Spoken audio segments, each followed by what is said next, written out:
Welcome back to Stroking It to Your Highest podcast. It's your girl Misha here, and today we're going to get into getting on the right track type of mindset. That's what we're talking about today. It is time after having a hard run with this whole life issues that come at us running fast and we don't see it coming. Maybe we do see it coming.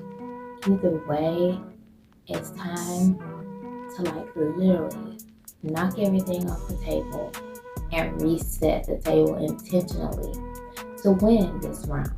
Because I don't know if you think like I think, it took a minute to get here now, but to look at this stroke as the absolute reset button. It's time to get me recalibrated and get back on the right track.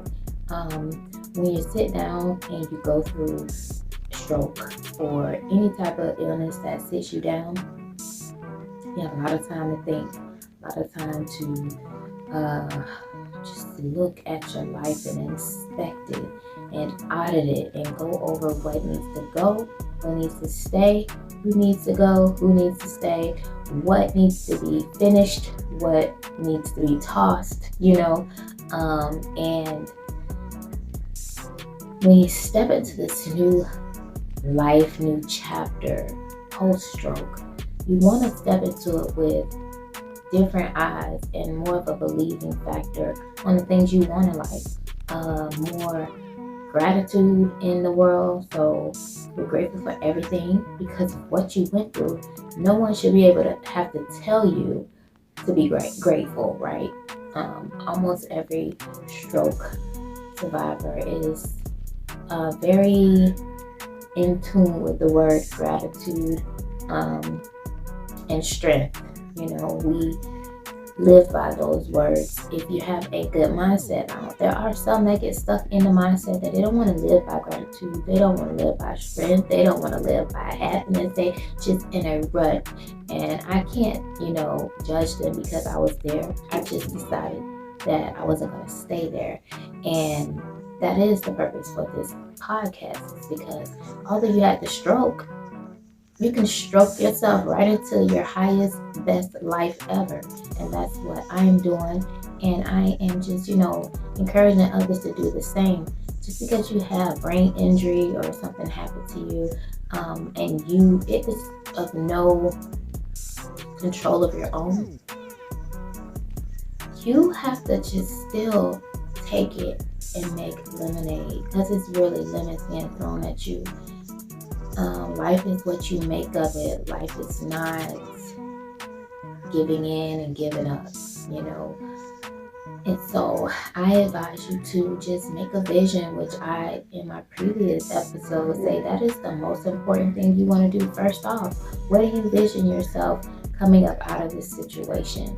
You're not going to sit and stew in what's going on presently. You're not your present, you are your future, but you decide how that future is going to look.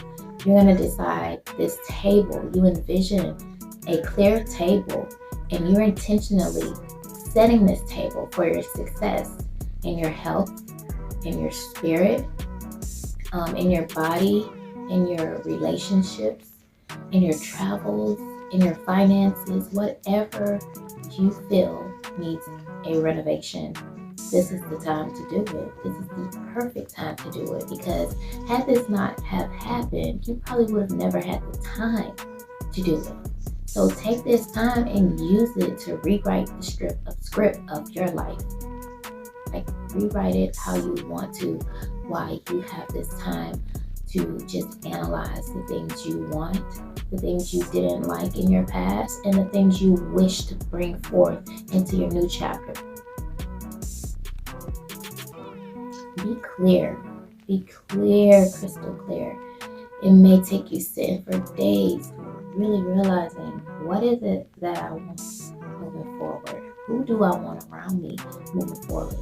What does my family look like? What do my friends look like? What do my travels look like? What does my home look like? What does my mindset look like? What am I doing? Am I helping? And so I think when you start asking yourself those questions, you start to get the brain moving, and like creative juices start flowing, answers start coming up. Just scribble whatever comes up, and you go back through it and you check off or whatever, but just get started in plotting and planning your new chapter in your life. You deserve it. I'm sure you went through hell and back, or you are currently going through hell and back. Take this time to set the tone for your future, which has to be positive. You have to be positive. You have no choice, because what you do now writes the check for your next chapter, your next segment. It's like a job. You work, and then the check is written for you to cash it in 2 weeks, or a week, or a month, whatever the case may be. But it's put in first before you receive, and that's the same with your life. So put in the effort to be intentional, to be positive, to bring in the things that you want. Visualize the things you want. I even get real creative. I go back to my childhood. I pull out the colorful pens and I actually draw flowers, rainbows, trees, like whatever it takes to get you in a good mood. Like, it's all about how do you feel. And if it's shitty, go out your way to shift it, whatever it is. If you have to go to a old, fun, happy memory, do that. If you have to make up a whole old, happy memory, make up a new memory that's funny, do so as well. So I hope you guys found any jewels, any gems in this. If you have any questions, go ahead and follow me on all of my socials under the same name, and I'll follow up with any questions that you may have. And I just want to say thank you, and I'll see you guys in